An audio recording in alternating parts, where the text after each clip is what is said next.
আসসালামু আলাইকুম। আশা করি সবাই ভালো আছেন। আলহামদুলিল্লাহ আমিও ভালো আছি। আপনারা দেখতে পাচ্ছেন এগুলো হচ্ছে পাতা। আসলে এগুলা মূলত ঘাস কাপ মাছের জন্য আমরা নিয়ে আসছিলাম সকালে। তো আসলে প্রতিদিনই আমরা এইভাবে মাছকে ঘাস দিই। যাদের পুকুরে গ্লাস কাপ মাছ আছে তারা চেষ্টা করবেন এই পাতা বা ধারালো ঘাস দেওয়ার জন্য, যেগুলো মাছে খায়। এতে করে আপনার খাবার খরচটা অনেকটা বেঁচে যাবে এবং এই পাতা খাওয়ার পরে আপনার পুকুরে প্লান্টন তৈরি হবে, যা অন্য মাছ যেমন সিলভার ব্রিগেডের জন্য খাবার তৈরি হবে। তো আসলে আমরা প্রতিদিনই এভাবে অনেক কষ্ট করে এই ঘাসগুলো সংগ্রহ করে আনি।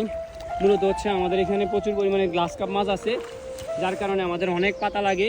আমরা প্রতিদিন আসলে এই কাজগুলোই করি। সকাল থেকে শুরু হয় আমাদের খামারের কাজ, সন্ধ্যা পর্যন্ত চলতে থাকে।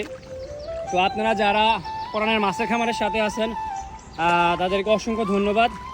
আপনারা আমার ভিডিও দেখেন, আর আপনারা দেখেন বলে হয়তো আমি আস্তে আস্তে সামনের দিকে আগে যাচ্ছি। তো যারা ভিডিওটা দেখবেন, ভিডিওটা শেয়ার করবেন, ভালো লাগলে পরানের মাছের খামারের সাথে থাকবেন। আসসালামু আলাইকুম।